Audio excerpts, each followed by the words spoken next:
আমি চাই না আমি বাঁচতে। এই অসুস্থ সমাজের গড্ডালিকা প্রবাহে গা ভাসি।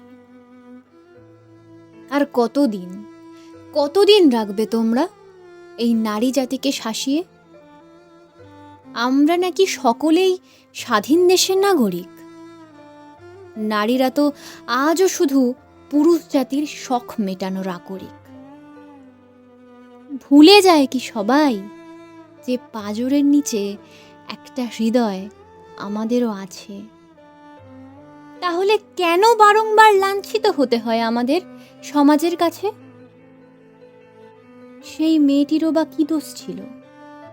সে তো শুধু একটু বিশ্রাম নিতে চেয়েছিল। কে জানতো সেমিনার হলের সাবেকিয়ানার মাঝে লুকিয়েছিল মৃত্যু ফাঁদ। নরপিশাচগুলো নিতে চেয়েছিল তার ক্লান্ত শরীরের স্বাদ।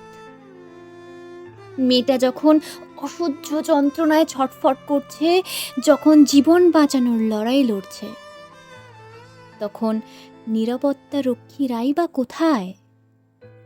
তারাই বা কি করছে? দস্যুগুলো ঘুরে বেড়াচ্ছে। আর নিরপরাধ মানুষ ফাঁসছে যখন অজানা কেসে, তখনই আমাদের মধ্যে থেকে চলে গেল এক যুবতী মেয়ে চিরনিদ্রার দেশে। বাবা তো চেয়েছিল শুধু দেখতে, মেয়েটির কাঁধে স্টেথোস্কোপ আর এক গাল ভরা হাসি। মেয়েটির বাবা কি কোনোদিনও দেখতে পাবে অপরাধীদের ফাঁসি? নিজের মেয়ের অর্ধনগ্ন মৃতদেহ দেখতে কোন বাবা চায়? সন্তানকে হারিয়ে দেখি, বলো সেই বাবা এখন কোথায় যায়?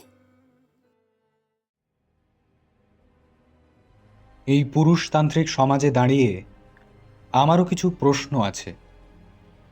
জানতে চাই এগুলো আমি ঊর্ধ্বতন কর্তৃপক্ষের কাছে। কেন ধর্ষিতার মৃত্যুকে আত্মহত্যা বলে চালানো হলো? কেন মেয়েটিকে সাইকোসিস আক্রান্ত বলা হলো? কেন মেয়েটির বাবাকে 3 ঘন্টা অপেক্ষা করতে হয়েছিল? তাহলে কি কেউ তখন প্রমাণ লোপাটের জাল ছড়াচ্ছিল? ঘটনার 5 দিন পর 20 মিটার দূরে শুরু হলো কনস্ট্রাকশনের কাজ।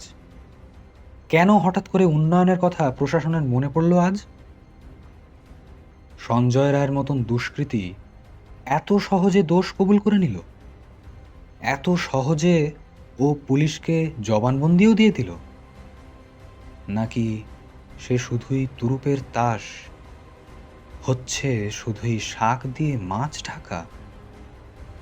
হয়তো এর পেছনে চলছে বিরাট বড় দুর্নীতির চাকা। নির্যাতিতার শরীরে যখন একাধিক পুরুষের বীর্যের স্যাম্পল পাওয়া গেছে, তাহলে কেন সকলকে গ্রেফতার করা হচ্ছে না? কেন প্রশাসন চুপ করে বসে আছে? আজ আমরা প্রতিশ্রুতি নিই, উত্তর না পাওয়া অবধি হাল ছাড়ব না। না হলে আর কোনোদিন আমরা হয়তো ডাক্তার হওয়ার স্বপ্ন দেখতে পারবো না। আজ যদি জ্বলে না উঠি, তাহলে এই অন্যায়কেই আমরা প্রশ্রয় দেব। আবার কোনো একদিন কোনো মেয়েকে শুনতে হবে, আমার কথা না শুনলে তোকে আরজি কর করে দেব।